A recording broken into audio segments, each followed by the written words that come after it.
Bonjour et bienvenue à cette nouvelle édition du Bulletin des régions, une émission produite grâce à la collaboration des télévisions communautaires autonomes associées à Cogeco. Bonne émission. Qu'est-ce que ça évoque pour vous, le 5-10-15? C'est un espace absolument magnifique.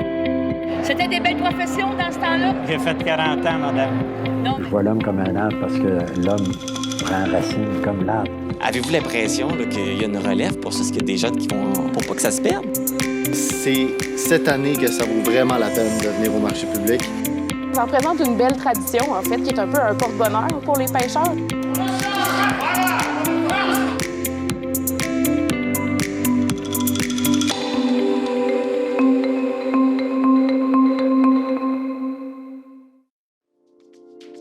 Au sommaire pour vous cette semaine, une journée porte ouverte à l'aéroport de Montjoly. À Montmagny, l'exposition Saint-Laurent poursuit son opération de nettoyage des rives du fleuve Saint-Laurent. En Chaudière-Appalaches, David le lunetier offre un service d'optométrie mobile. À Neuville, on forge pour une bonne cause. Le club Les Petits Pas de Grande-Rivière marche pour l'Association du cancer de l'Est du Québec. Dans le Bas-Saint-Laurent, la ressource d'aide aux personnes handicapées sollicite les entrepreneurs.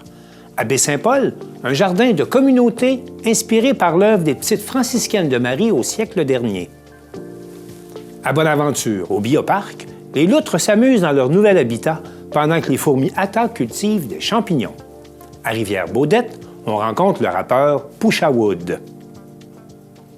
Mais pour commencer, rendons-nous à l'aéroport de Montjoly, où se déroulait le 14 septembre dernier une journée porte ouverte, journée où Marc Després de la télévision de la Métis est allé faire un tour. Eh bien, on se trouve à l'aéroport de Montjoly. On est même sur le tarmac. C'est quand même pas toutes les fins de semaine qu'on peut faire ça ici. Et il y a beaucoup de monde. Quelle est la raison principale? Eh bien, depuis plusieurs années, on souhaitait faire une porte ouverte parce qu'on avait fait des changements au sein de l'Aérogare.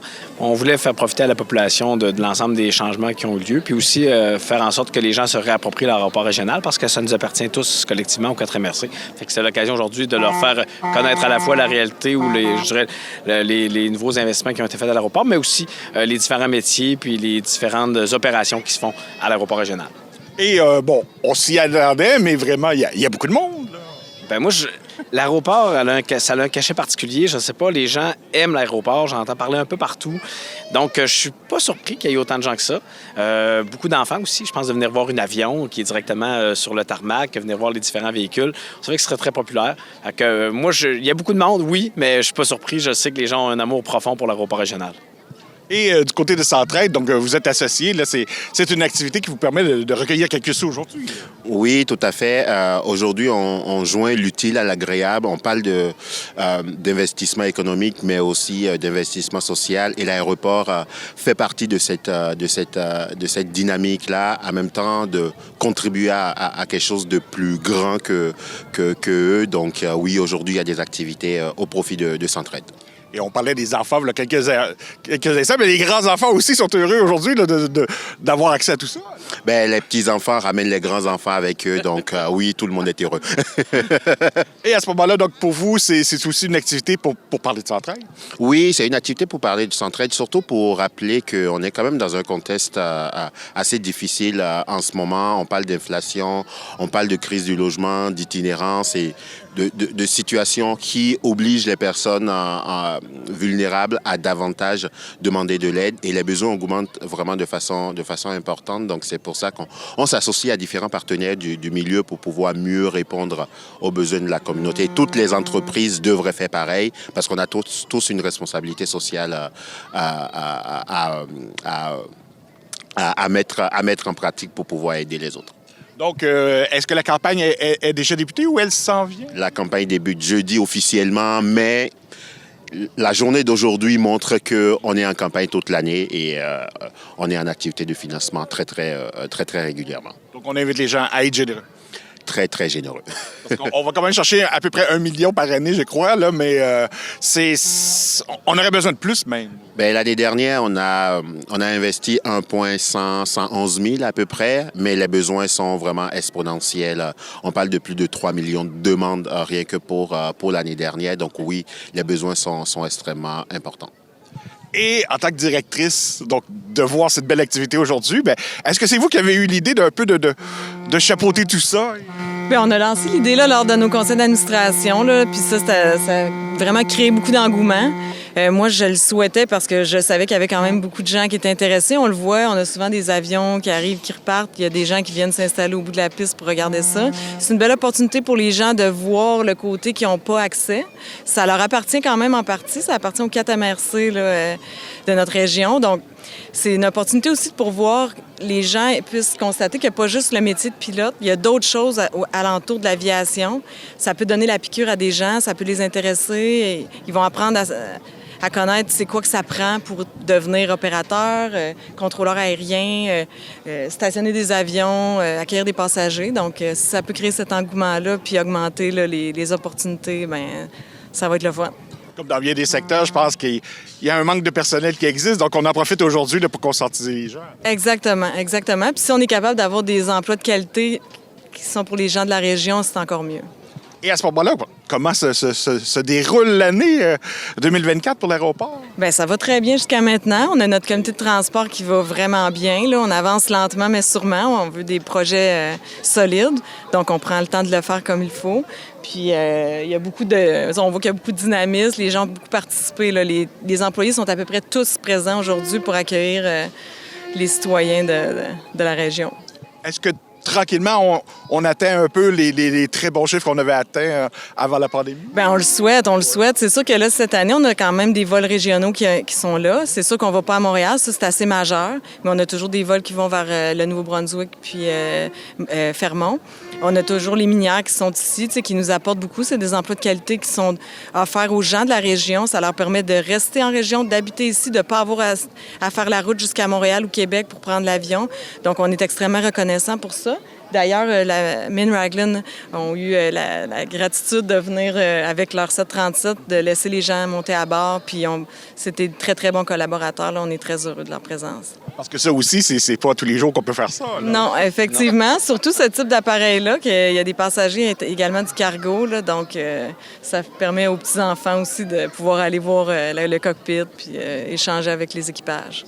Et on l'a abordé un peu, voyage vers Montréal, voyage vers le sud. Donc, est-ce que...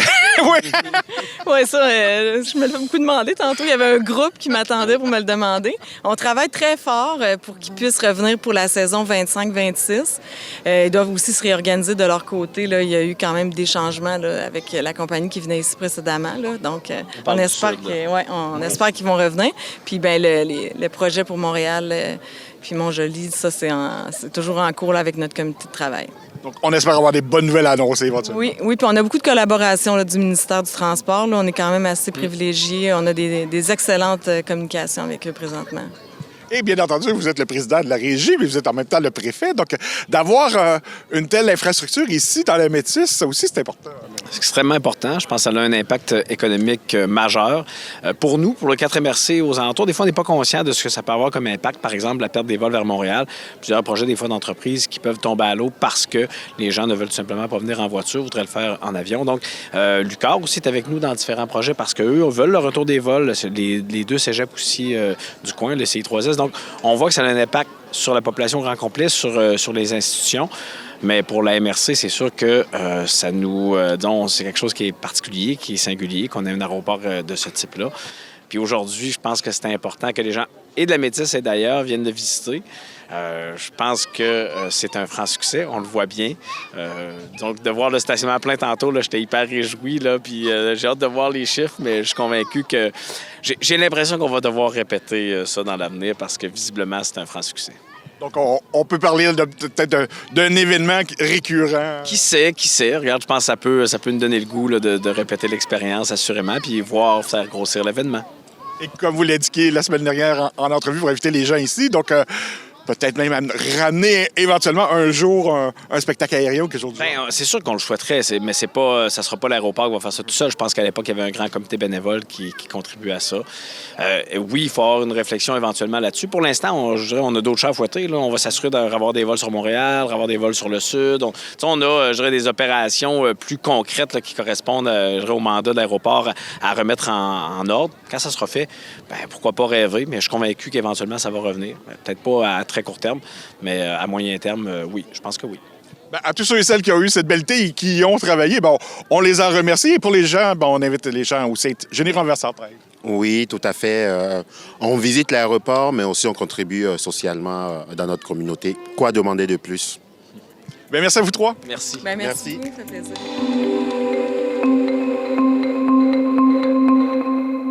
Jean Carbonneau de CEMA TV est allé à la rencontre des membres de l'Expédition Saint-Laurent qui étaient de passage à Montmagny dans le cadre de leur tournée provinciale de nettoyage des berges de notre fleuve Saint-Laurent. Après Montréal, Matane et Rimouski, l'expédition Saint-Laurent procède à une opération de nettoyage des berges du Saint-Laurent ce mardi après-midi 13 août à Montmagny. En quelques jours, l'aventure a déjà permis de récupérer des centaines de kilos de déchets. Le chef de l'expédition Saint-Laurent, Jimmy Vigneux, nous explique l'origine du projet. L'Expédition Saint-Laurent, c'est un projet qu'on a lancé, la mission Milton et Stratégie Saint-Laurent, et c'est un autobus qui part avec 18 personnes et qui fait le tour du Saint-Laurent. On a des plongeurs, des scientifiques, des jeunes, une équipe de restauration écologique. Et l'objectif, c'est de mobiliser des citoyens à venir faire des nettoyages de berges, mais aussi à prendre conscience de la pollution qui se retrouve sur nos berges, afin de réfléchir aussi à notre consommation, notre propre consommation de plastique. 18 personnes forment cette équipe qui est partie le 9 août de Montréal en autobus et qui terminera son périple le 23 août prochain. Ses membres proviennent de tous les milieux, comprenant entre autres des plongeurs pour faire du nettoyage sous-marin et une équipe jeunesse de 4 jeunes dans le but de les sensibiliser et de les inspirer en leur donnant des conseils en matière d'environnement. Tous les déchets amassés seront triés et analysés dans un but de recherche. Montmagny fait partie de l'itinéraire du groupe. Gabrielle Brisebois, conseillère municipale au district numéro 6, nous parle de l'implication de la ville de Montmagny dans le projet local et du lieu de nettoyage. La Ville s'est engagée dans le projet Saint-Laurent. Donc, il y a une résolution qui a été passée par le conseil municipal au début de l'été. Le but, c'est vraiment de s'engager significativement à la diminution des déchets dans le Saint-Laurent. On est installé sur le bord de la marina. On part de la descente de bateau, puis on va jusque sur la pointe vis-à-vis le camping. Puis il y a même des plongeurs en ce moment qui sont en train de faire là, sous la marina, sous les bateaux. L'expédition se dirigera après Montmagny, du côté de Québec, les Escoumins, Sorel, Baie-Comeau, Sept-Îles, Havre-Saint-Pierre et terminera à l'île d'Anticosti. Un très beau projet qui s'arrête heureusement à Montmagny. Ici Jean Carbonneau, CEMA TV, Montmagny.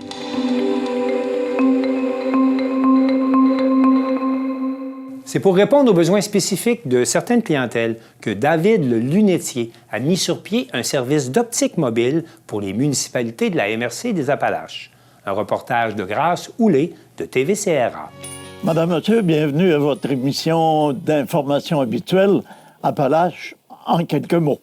Lors du lancement de l'entreprise David le Lunetier, TVCRA était sur place et il vous a concocté le reportage en question.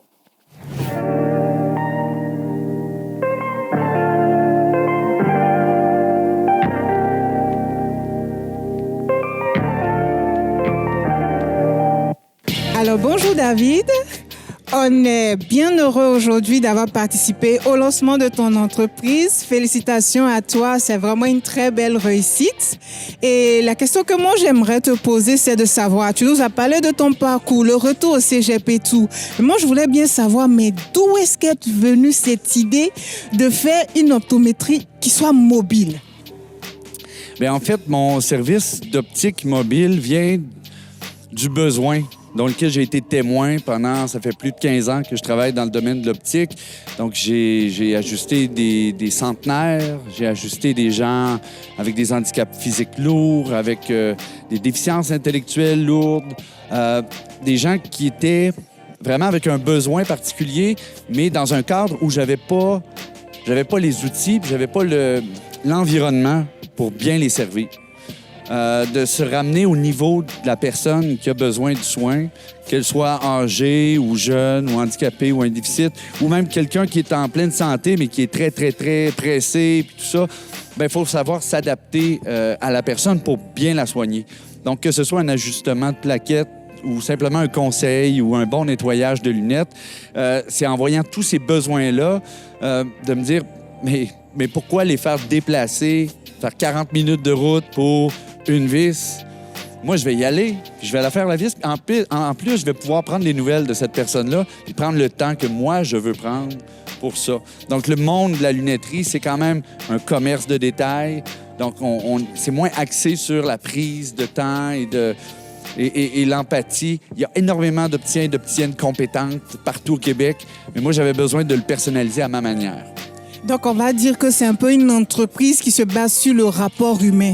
Déjà, de pouvoir répondre aux besoins de tout type de personnes. Mais moi, ce que je voudrais savoir aussi, c'est quel est le plus, quelle est la différence? En dehors du fait que vous allez vous déplacer pour aller vers les personnes, c'est quoi le plus? Est-ce que c'est juste des services de base que dans n'importe quelle optométrie? Mais quel sera le plus? Quelle sera votre différence à vous? Moi, j'ai la fierté de dire que je suis allé chercher des toutes petites niches. Plusieurs petites niches, les rassembler dans mes valises d'opticien mobile, puis de pouvoir le présenter. Tout à l'heure, je faisais la présentation. J'ai une loupe qui est conçue pour les gens qui font du tricot, qu'ils soient jeunes ou plus vieux, mais pour vraiment faire du travail de précision avec les deux mains libres. Donc, un gars ou une fille qui va à la pêche puis qui fabrique ses mouches pour aller à la pêche puis qui a besoin de ses deux mains, en plus d'une loupe, bien moi, je l'ai. Une lampe qui va être conçue pour faciliter les gens qui ont des difficultés avec la basse vision. Les gens qui vivent avec des maladies de la rétine, donc qui ne perçoivent pas les couleurs de la même façon. Si on leur trouve la bonne teinte, on peut les aider. Donc moi, c'est d'avoir la trousse outils la plus grande possible pour chaque petit besoin individuel. Fait que c'est ça qui va différencier ça. Puis je vais toujours être là. En tout cas, on vous dit bravo. Et pour terminer, vous avez parlé tantôt d'une tournée. Ça, c'est un projet d'envergure. Est-ce que vous pouvez nous dire juste quelques petits mots là-dessus? En fait, mon objectif, c'est comme je vais desservir la MRC des Appalaches, mon objectif, c'est d'aller dans les 19 municipalités de la MRC. En plus de ça, je rajoute Vimy Ridge, donc qui est fusionné avec Coleraine. Donc, je vais faire 20 endroits en dedans de 2 semaines environ. Donc, CHSLD, station d'essence, le perron de Miguel-Lafontaine, la microbrasserie à Saint-Jacques-de-Leeds. Donc là, je suis à établir tout ça, mettre ça en place, mais pour aller vers les gens. Parce que les gens ont des besoins, mais on s'oublie rapidement. Même toi, tu le sais, tu dis, bon, des fois, j'ai besoin de lunettes, mais on y pense pas, on prend ça pour acquis. Moi, je vais être là pour rappeler aux gens que si on règle ce problème-là, bien, ça va être un souci de moins. Puis on s'entend que s'il n'y en a pas de souci, on va mieux. Bien, c'est ça. Moi, je veux soulager les gens. En tout cas, merci beaucoup. Bonne continuation. On va te suivre de près. Et puis, à toute la chaudière Appalaches, apprêtez-vous. David, le lunetier, s'en vient avec sa tournée. Merci encore. L'édition Forgé pour une bonne cause était de retour pour une 4e édition à Neuville et Arthur Bordelot de CJSR y était. Durant la fin de semaine du 30 août au 1er septembre, une vingtaine de forgerons se sont rassemblés à l'Espace Hors Nature ici à Neuville pour la 4e édition de Forgé pour la cause. Et j'ai eu l'idée de démarrer l'événement Forgé pour la cause. En 2017, j'ai fait un premier événement dans le but principalement de rassembler les forgerons du Québec dans un événement pour que le monde fasse connaissance ensemble. L'idée de base, c'était ça. Promouvoir la forge, mais aussi forger pour une cause. Forger pour ramasser de l'argent pour un organisme à but non lucratif, un petit organisme pour ramasser de l'argent pour eux autres, comme une levée de fonds. Fait qu'on a créé un événement intéressant, rassembleur, dans le but de faire connaître la forge au Québec.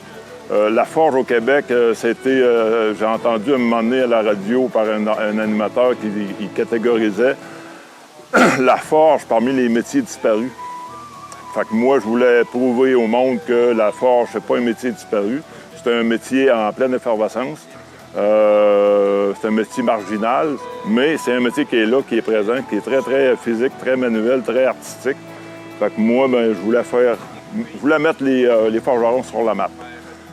Pour cette 4e édition de l'événement, M. Chénard a choisi de supporter l'organisme à but non lucratif Espace Hors Nature. C'est une résidence d'artistes qui accueille des artistes qui ont besoin d'avoir un lieu pour créer, Les gens viennent passer un séjour ici, puis ils viennent créer pendant 1 semaine, 2 semaines, 3 semaines. Puis en échange, ils vont aider à l'entretien du bâtiment. Puis moi, je les ai connus, ça fait 2 ans que je les connais.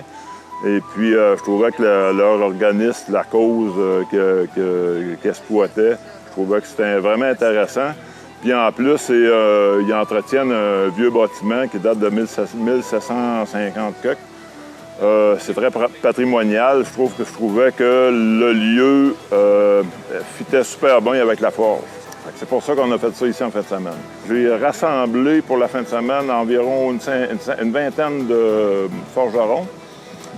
Et puis qu'on a travaillé pour forger une œuvre collective qui va être assemblée, là, ça va être final cet après-midi.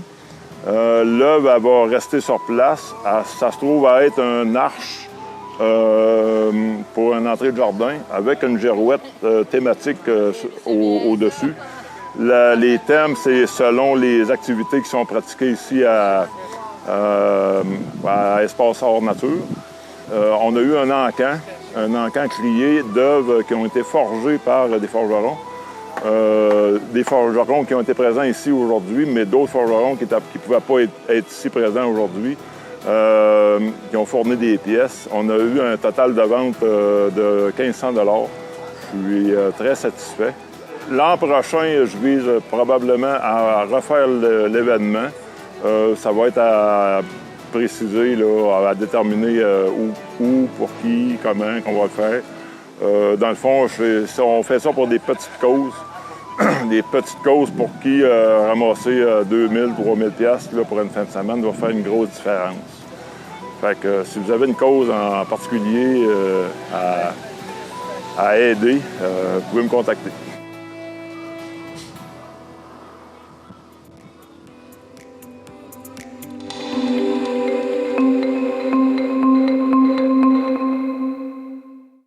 Le Club de marche de Grande-Rivière a organisé le 7 septembre dernier une marche au profit de l'Association du cancer de l'Est du Québec.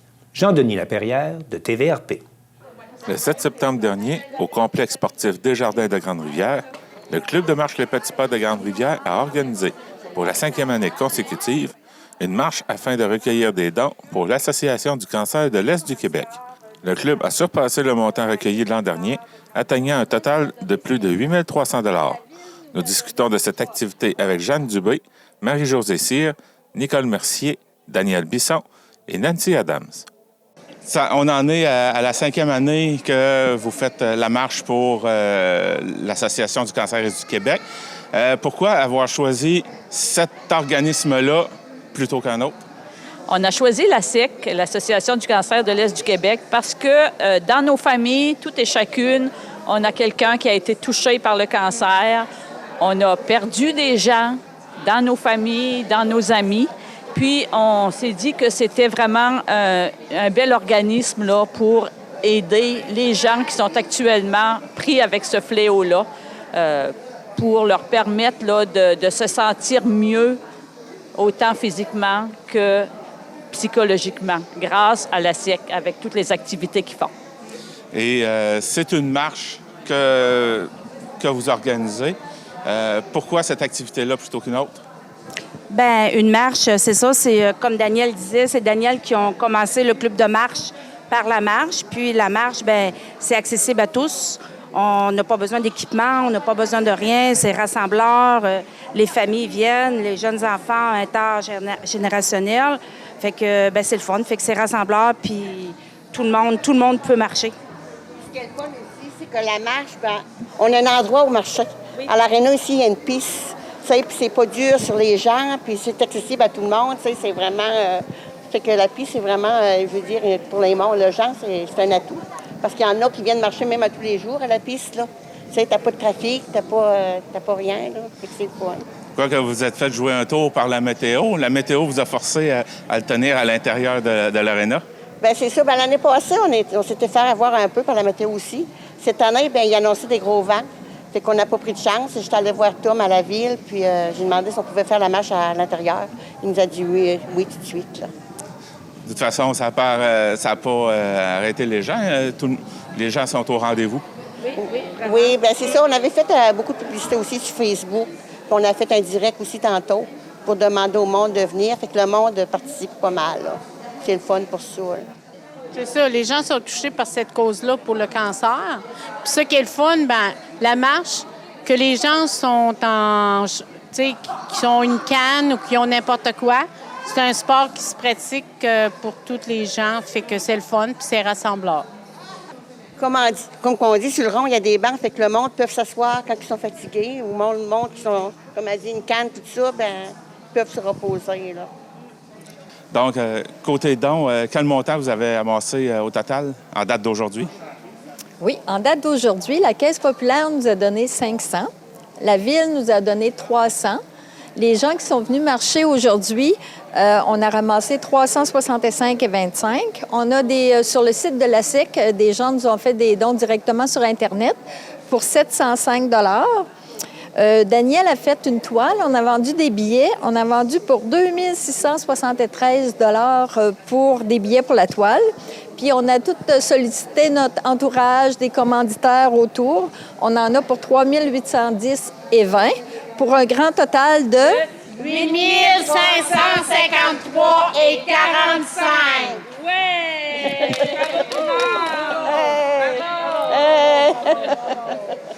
Un beau montant à amasser, surtout que, comme vous me l'aviez déjà dit, vous avez dépassé ce que vous avez ramassé l'an passé. Oui, c'est ça, parce qu'on s'était dit cette année que ça aurait été dur de dépasser le montant parce que l'année passée, on avait ramassé 5 400. Mais c'est sûr que cette année, bien, il y a Nicole qui s'est rajouté à nous autres. Il y a du monde qui travaille dans l'ombre, qui nous ramasse des dons, mais on ne le voit pas nécessairement. Là. Fait qu'il y a 4 personnes qui nous ont aidés, qui ont ramassé des dons pour nous autres. Des remerciements que vous aimeriez faire? Bien, nous tenons à remercier toute la population, les gens qui sont venus marcher aujourd'hui, tous ceux, les donateurs, les commanditaires, IGA qui nous a permis d'aller vendre des billets là, l'Âge d'or, la radio FM, toi. Toi, en tout cas, vous pensez pas à d'autres personnes, c'est ça? Daniel, toi, pour la toile. Ah. Oui, c'est ça, la première. C'est ça, on voulait remercier tous les donateurs pour notre marche pour la SEC qui a lieu aujourd'hui. On a la Caisse populaire de Grande-Rivière, on a la Ville de Grande-Rivière, on a l'honorable Diane Leboutillier, députée Gaspésie-les-Îles-de-la-Madeleine, Concept Métal Plus, Restaurant La Mauritière, Dépanneur Caroline, Poisson salé Gaspésien, 90 38 11 46 Québec Incorporé, Automobile Mauger, Dépanneur Marie-Soleil, Bergo Jocelyn Bérubé, Cantine du Quai, les pièces d'auto Baudry, Pharmacie Jean Coutu de Grande-Rivière, puis 90 37 98 68 Québec Incorporé, Homard Illimité. Fait que, ben merci tout le monde. Puis on va recevoir d'autres dons là, cette semaine. Fait que le grand total va apparaître d'ici 2 semaines là, sur notre site Internet. Fait que merci tout le monde. Peut-être avant de terminer, peut-être me décrire un peu la toile que vous avez faite, en quoi vous l'avez faite et... Bien, c'est une toile en faux vitrail. Puis je trouve que ça représente beaucoup la Gaspésie. Tu sais, les bateaux, ça. Fait que le monde, tu sais, je voulais faire de quoi pour notre secteur et nous autres. Là. Oui. D'ailleurs, son gagnant, c'est Carole Moreau. Oui, c'est ça. Carole a gagné. Donc, merci beaucoup à vous 5. Merci. Et à l'an prochain.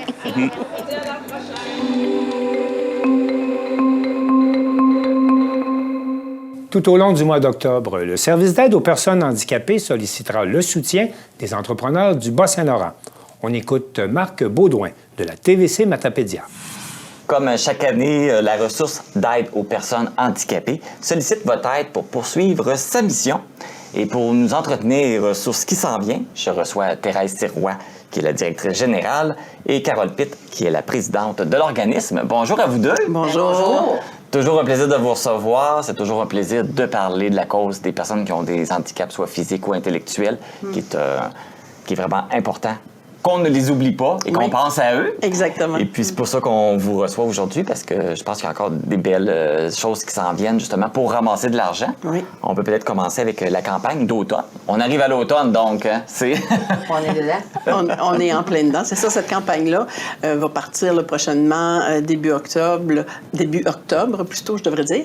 Le 6 octobre jusqu'au début novembre, c'est durant 4 semaines. Cette année, ce sera vraiment plus les entreprises qui seront sollicitées. Avant, on la faisait plus large au public, mais on va comme garder le plus large public pour le Téléradioton qui est en janvier. Là, on cible vraiment au niveau des entrepreneurs, des entreprises, des clubs sociaux, des gens qui nous soutiennent. Puis c'est suite à une recommandation de leur part aussi par rapport à leur budget et tout ça. Là. Fait que la campagne d'automne va vraiment s'adresser là, aux entreprises avec un jeune homme là, qui va être notre tête d'affiche pour l'occasion, le Sean, un jeune homme de 8 ans. OK. Ça va être le porte-parole? Oui, ça va être notre porte-parole. C'est une personne qui a un handicap? Oui, c'est une personne, un jeune homme qui vit avec des limitations, puis qui va devenir notre super-héros de campagne. Et comment ça va se dérouler, cette campagne-là? Bien, en fait, les entreprises vont être sollicitées par courrier, envoi postal, donc pour nous soutenir puis sur les différents médias sociaux et tout ça, là, les gens seront sollicités. Puis bien sûr, bien, comme tout bon quêteur que nous sommes, on va téléphoner aux gens, on va les solliciter, là, oui, pour qu'ils nous donnent un coup de main. Là, vous mentionnez qu'avant, c'était ouvert à tous, là, c'était juste aux entreprises. Qu'est-ce qui fait que vous avez décidé de réduire, justement, la clientèle? C'est vraiment une demande, là, une recommandation des entreprises. Pour eux, au niveau budgétaire, c'était plus facile d'être plus tôt dans leur année que d'arriver en janvier dans le cadre du Téléradioton, où là, on faisait encore là, une relance. Donc, c'était plus difficile de s'inscrire parce qu'eux étaient vraiment dans leur fin d'année. Donc là, en ciblant vraiment à l'automne, puis tous nos donateurs, aussi pour nos donateurs qui donnaient à l'automne, on arrivait au Téléradioton, fait que des fois, il y avait l'impression d'être doublement sollicité. Donc là, pour Monsieur, Madame, tout le monde, ça va vraiment être dans le cadre du Téléradioton. Donc, eux vont avoir là, leur envoi plus tard en année et, pour le Téléradioton. Et là, pour les automnes, cette année et à venir, ça va être les entreprises. Donc, pour revenir justement à la campagne d'automne, c'est quoi votre objectif? On a un objectif de 20 000 $ pour cette campagne-là. Comme je le disais, on l'expliquait un peu, là, c'est une ancienne campagne, mais avec du nouveau à travers. Fait que notre objectif est de 20 000 $. Et là, on en a déjà parlé du Téléradioton, ça il est plus connu parce que nous, dans les télévisions communautaires, on le diffuse, le spectacle. Donc, c'est de retour en 2025. C'est au mois de janvier que ça se passe. Oui. Alors, comment ça se présente là, pour la prochaine édition? En fait, ce sera notre 28e édition, déjà. Quand même, bravo! Fait que comme depuis plusieurs années, là, il y aura le spectacle, la captation du spectacle qui va se faire à la salle des Jardins TELUS le 18 janvier prochain. On est déjà à travailler très, très fort à ce niveau-là. Et la diffusion sur toutes les télécommunautaires là, collaboratrices comme vous autres. Le 26 janvier suivant, là, le dimanche d'après, ce sera la diffusion. Fait qu'à ce moment-là, bien, tout le monde y aura accès. On peut-tu avoir des scoops? Je vais laisser la présidente vous faire un scoop. On a soudoyé notre directeur encore cette année, là, qui est Nelson avec nous, là, qui montre vraiment le spectacle à tous les ans aussi tout le temps. Et on ne pourra jamais battre ce qu'on a vécu cette année-là. Mais toutes les fois, il nous arrive toujours avec un show qui est vraiment là, extraordinaire. Donc là, cette année, on a Dans le Shed, qui est un groupe là, de la Gaspésie. Donc, qui va être avec nous. C'est le scoop qu'on a là pour l'instant. Qu'on a le droit de vous dire. OK. Les autres sont autorisés. Faut attendre, là. Même si vous chatouillez, ça ne marchera pas. Non, ça ne marchera pas. Nelson ne serait pas content après nous. Mais on peut vous dire que, comme d'habitude, ça va vraiment être, encore une fois, des belles personnes. Il va y avoir des belles surprises qui s'en viennent. On commence là, nos rencontres de production et tout ça. Fait qu'on est bien confiants. On va espérer cette année que Dame Nature va collaborer. Parce oui. qu'on sait que l'année dernière, tempête de neige a peut-être empêché plusieurs personnes de se rendre ou d'y aller. Oui, tout à fait. Et ça va être quoi l'objectif cette année pour le Téléradioton? En fait, l'objectif annuel de la ressource, c'est 300 000 $ qu'on va chercher dans le grand public à travers nos différentes campagnes là, tout au long de l'année. C'est vraiment ce qu'on a besoin pour réussir à continuer à donner les services à nos membres. Et puis là, on parle de tout l'argent que vous ramassez, mais comment elle est utilisée? Parce que, oui, la ressource est connue, mais des fois, ça peut être... Les gens peut-être savent moins comment est utilisé justement l'argent et comment vous procédez justement pour aider les personnes handicapées. Oui. Bien, il y a une partie là, quand même importante là, de ce qu'on amasse. Puis c'est bien de le préciser aussi. L'argent qu'on amasse dans le cadre de nos campagnes de financement sert vraiment à être capable de répondre aux besoins de nos membres. Et ça, à travers nos différents là, programmes. On a entre autres au niveau de l'achat d'équipements spécialisés. Donc, nous, on arrive vraiment en bout de piste quand les programmes qui sont déjà existants ne suffisent pas, soit pour l'achat ou l'adaptation d'un domicile pour une personne. Ben nous, on vient, avec les moyens qu'on a, d'être capable de pallier puis de pouvoir aider. Donc, ce volet-là est quand même là, important. On a aussi le répit du dépannage. Pour le Bas-Saint-Laurent, ce qui est en place, c'est le répit Baluchon qu'on a mis en place là, au cours des 3 dernières années, qu'on souhaite là, pas agrandir, mais mettre en place, étendre sur l'ensemble de notre territoire. Donc, ça, c'est un projet qui est là et c'est quelque chose qui répond à un besoin. Là. Vous avez quand même un grand territoire. Il faut préciser que vous avez le Bas-Saint-Laurent, la Gaspésie, les îles de la Madeleine. Tout à fait. C'est très grand. Oui, mais vous avez aidé beaucoup de monde parce que combien de gens que vous pouvez aider dans une année? Bien, dans une année, là, je vous dirais que c'est très souvent là, au-delà. Puis si on parle de tous les services qu'on offre, parce que là, Carole en a nommé quelques-uns, mais il y a quand même beaucoup de services qui se rattachent à notre organisme, ne serait-ce que pour de l'information à donner aux gens, de la défense de droits et tout ça. Fait que donc, c'est très large. Bon an, mal an, là, je vous dirais que c'est comme aux alentours de entre 1000, il y a des années, même jusqu'à 3000 demandes là, d'aide qu'on a reçues durant l'année là, pour que les gens avaient des besoins différents là, les uns des autres, c'est bien sûr. C'est un bel argument pour convaincre les gens de donner. Bien, merci. Quand c'est le monde que vous aidez, je pense que ça vaut la peine de le préciser. Thérèse Sirois, Carole Pitt, merci beaucoup. Merci de venir nous voir. C'est un plaisir de nous recevoir à chaque fois. C'est toujours gentil. le fun. Et puis, on vous souhaite bon succès avec votre campagne d'automne et le Téléradioton. Merci. Si vous voulez avoir plus d'informations sur les activités de la ressource d'aide aux personnes handicapées ou pour faire un don, vous pouvez consulter le site Internet laressource.tv et la page Facebook La Ressource.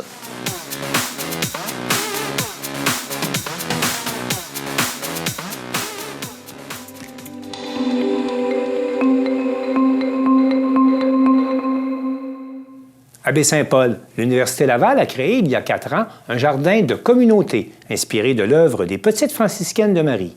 Mathieu Larivière de TVCO nous présente le chemin parcouru et les développements à venir de ce jardin particulier.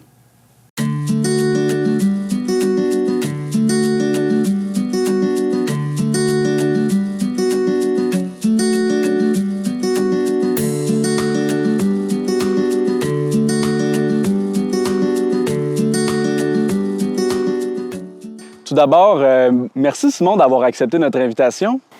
C'est un plaisir pour moi de vous accueillir au potager.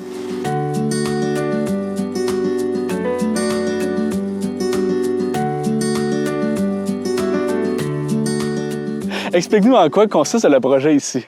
Bien, le potager, dans le fond, c'est un jardin d'utilité sociale.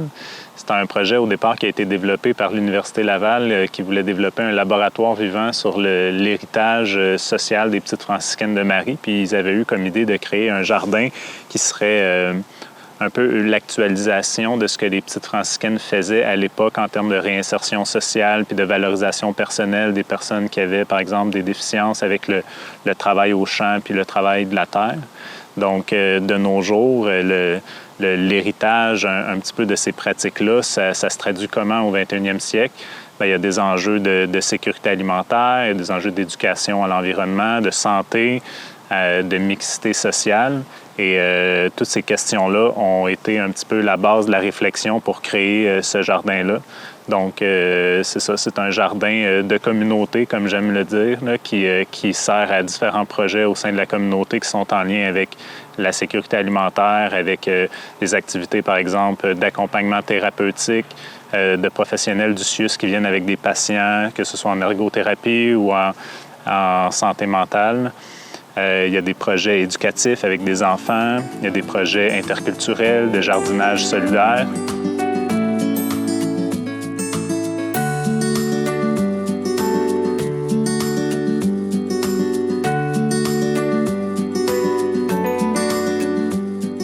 l'ensemble de la production sert à supporter les paniers d'aide alimentaire du Centre communautaire Pro-Santé. Donc, c'est ça. C'est toute cette dynamique-là fait en sorte que le jardin est très dynamique et vivant. Et puis, ça devient par l'effet même un lieu de rencontre qui est intéressant. Donc, tout le côté justement de maillage interculturel, intergénérationnel, ça vit grâce à toutes les activités qui se déroulent au potager.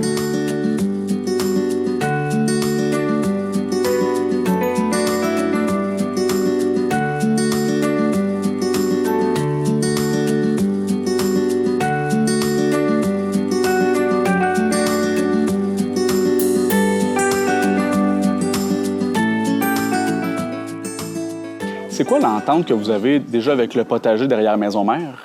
Bien, dans le fond, le potager, c'est vraiment eux qui l'ont offert là, quand ils se sont partis la première année. T'sais, ils ont dit, toutes nos récoltes, ce qu'on aimerait, c'est vous les redonner. Donc, dans le fond, eux, ils récoltent ce qu'ils ont à récolter et ils viennent nous porter à chaque semaine, là, dès que les premières récoltes sont prêtes, là, dès que les premiers légumes sont prêts, pour qu'on puisse distribuer là, directement à notre clientèle là, qui vit une situation de vulnérabilité.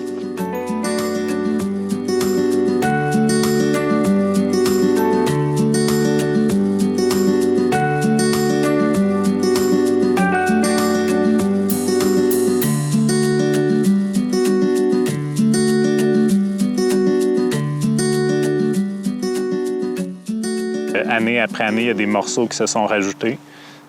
Puis là, ben maintenant, après la quatrième année, le jardin a plus que doublé de superficie. Donc, ça commence à être un lieu qui commence vraiment à faire partie du cœur des gens. Puis il y a de plus en plus de citoyens qui commencent à se l'approprier. Qu'est-ce que vous produisez concrètement ici? On produit, dans le fond, essentiellement des légumes, des fines herbes, des plantes alimentaires. Il y a aussi beaucoup de fleurs parce que la beauté, ça fait partie un peu de l'expérience aussi de fréquenter le jardin. Mais on produit toutes sortes de légumes, des légumes parfois qui sont un peu dispendieux puis que les clientèles plus vulnérables, ils vont moins se permettre. Des légumes qui sont faciles à cuisiner, que les gens connaissent, mais aussi des légumes qui sont un peu moins connus parce que s'ouvrir justement sur la diversité, c'est d'une certaine manière de la sécurité alimentaire en ouvrant ses horizons puis en développant les capacités de cuisiner différents types d'aliments de différentes manières. Donc, on a quand même une assez grande variété de produits dans le potager.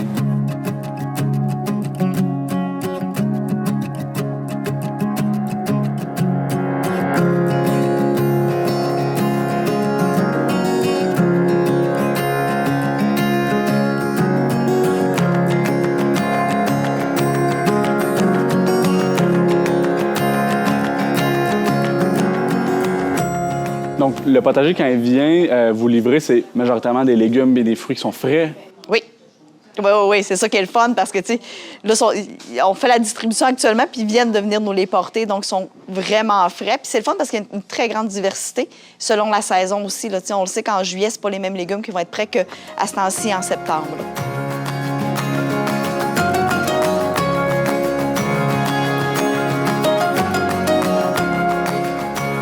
Et là, au cours des prochains mois, est-ce que vous avez des potentiels développements à venir? C'est un site qui a énormément de potentiel. J'ai une vision quand même de développement pour pouvoir amener le jardin ailleurs, pour pouvoir le développer encore plus, puis développer encore plus de liens dans la communauté. Oui. Cela dit, il faut toujours que ce soit fait en concertation avec le propriétaire du terrain, qui est la ville de Baie-Saint-Paul. Donc, on a quand même des projections de développement, puis on est en discussion autant avec Maison-Mère, qui est notre premier partenaire, qui est le lieu où on est enraciné, qu'avec la ville de Baie-Saint-Paul ou avec la MRC de Charlevoix. Donc, il y a beaucoup d'éléments qui sont en train de se mettre en place pour développer le potager encore plus.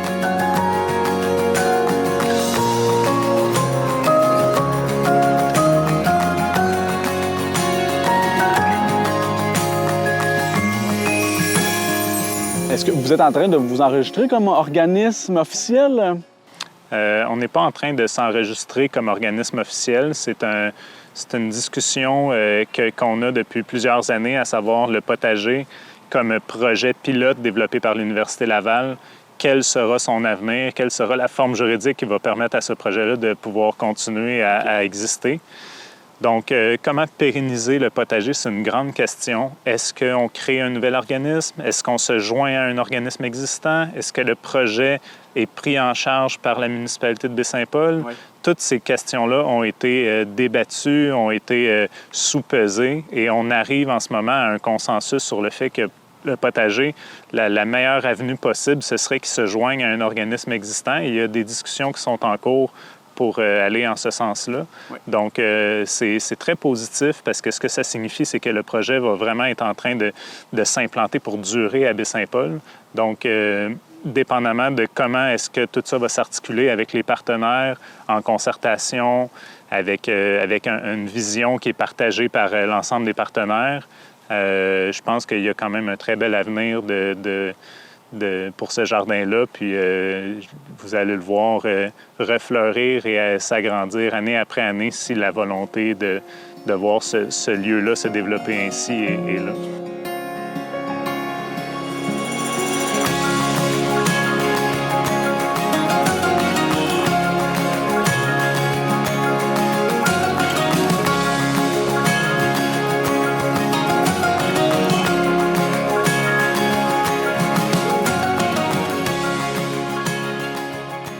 Si le projet se développe au fil des prochaines années, est-ce que c'est un souhait que vous avez d'acquérir une plus grande main-d'œuvre, si on peut dire?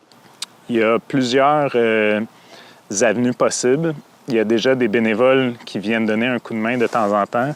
Il y a des personnes âgées, il y a des nouveaux arrivants qui auraient envie, même des citoyens de Baie-Saint-Paul qui auraient envie peut-être de participer puis de mettre la main à la terre pour construire le projet. Donc, on a quand même dans la vision des choses de pouvoir démocratiser l'accès au potager. C'est sûr qu'à un moment donné, pour ce qui est du travail d'entretenir un grand espace comme ici, c'est sûr qu'il va y avoir un moment donné où il faudra avoir plus de personnes qui travaillent au sein du projet. Mais il y a des discussions intéressantes pour peut-être justement faire de la formation de main-d'œuvre avec les activités du potager. Donc, c'est un enjeu. Hein? La main-d'œuvre agricole, ça frappe de plein fouet plusieurs producteurs. Donc, si nous, on est capable de monter des projets de nature sociale, de réinsertion au marché du travail par le maraîchage ou l'agriculture, puis qu'on est une base de travail pour éduquer ces gens-là, pour développer des nouveaux talents, bien, c'est peut-être une avenue intéressante qui serait envisagée. Donc, les pistes d'utilisation possibles du potager comme plateforme sont vraiment multiples. Super. Bien, en tout cas, on vous souhaite un bon succès, puis je vous remercie d'avoir accepté notre invitation aujourd'hui. Bien, merci d'être passé, puis vous reviendrez.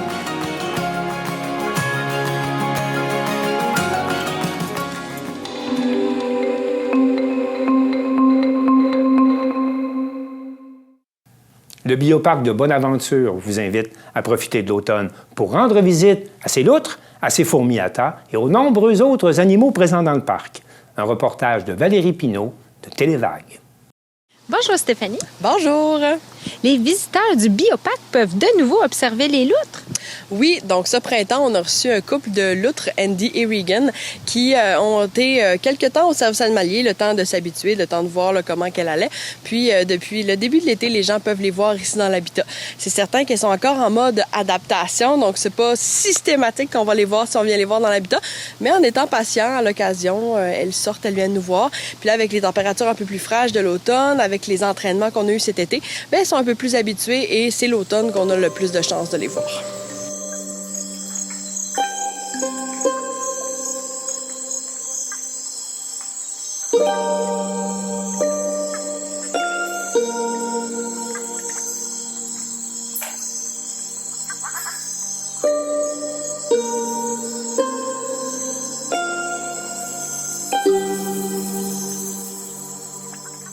Vous avez fait l'acquisition d'une nouvelle espèce aussi. Si vous pouvez m'en dire plus?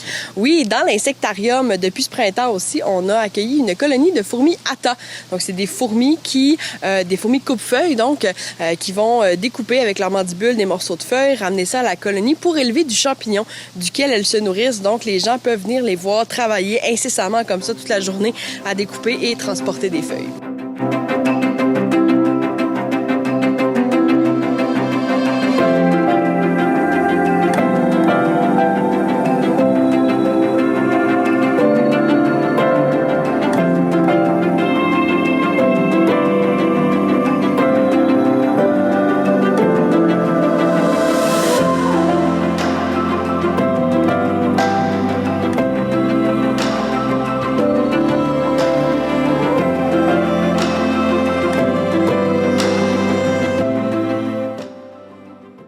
parler un peu de vos activités de fin de saison au Bioparc?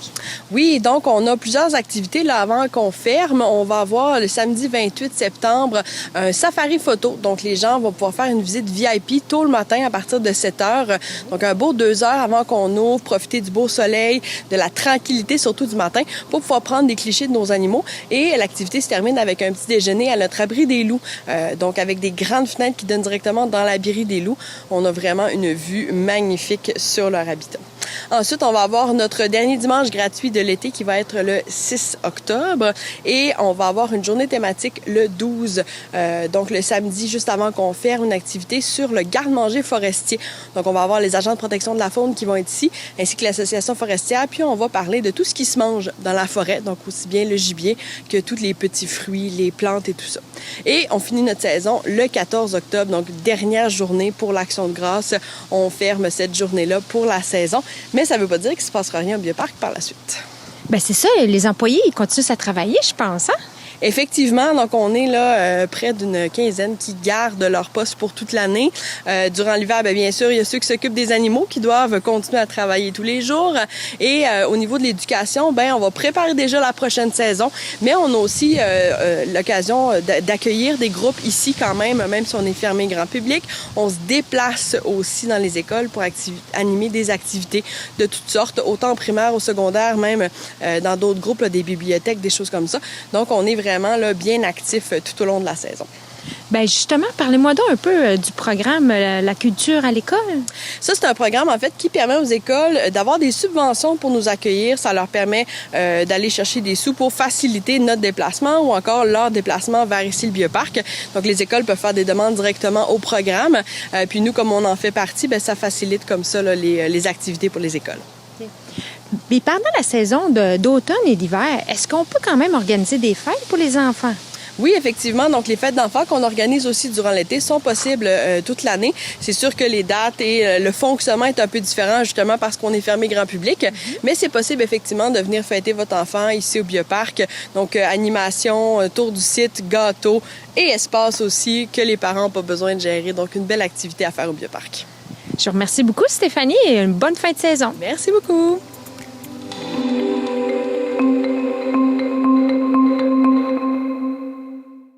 Le journaliste Louis-Éric Masse de C'est sur la télé vous invite à rencontrer un gars de Rivière-Baudette, le rappeur Pusha Wood, qui aborde dans ses textes le thème de la maladie mentale. Le rappeur de la région Pusha Wood sortira son 4e album nommé Spectrum le 5 août 2024. Pour l'occasion, l'équipe de C'est sur la télé s'est déplacée à son domicile de Rivière-Baudette avant qu'il ne parte en tournée à travers le Québec. C'est qui Pusha Wood? Pusha Wood, c'est moi. Je suis un rappeur qui vient originalement de Verdun, puis après ça, j'ai déménagé dans le coin de Vaudreuil-Dorion, puis c'est là que j'ai commencé à faire du rap. Puis mon nom, Pusha Wood, il est venu de mon premier groupe, dans le fond, qui s'appelait Forest Freaks. Dans le fond, on a commencé parce qu'on était une petite gang de bums qui se tenaient ensemble, puis le rap, c'était ça dans le temps. C'était mal vu au début, là. Très mal vu, mais on a commencé à faire comme des freestyles dans le parc, plein d'enfants de même. Puis mon inspiration est plus venue d'un centre d'accueil.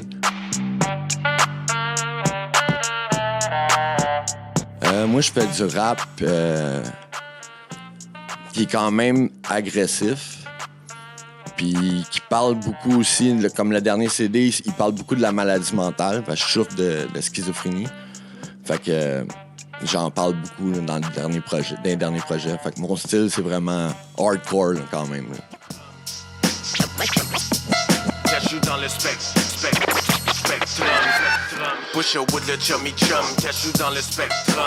Au niveau de la production, au niveau des textes, les collaborations qu'il y a sur le CD aussi qui sont quand même bons. T'sais, on a Sans Pression, on a Le Chum. C'est un gros CD, là. Ouais. Avec un gros clip aussi qui va sortir en même temps. Fait que, d'après moi, ça va être mon moment le mieux.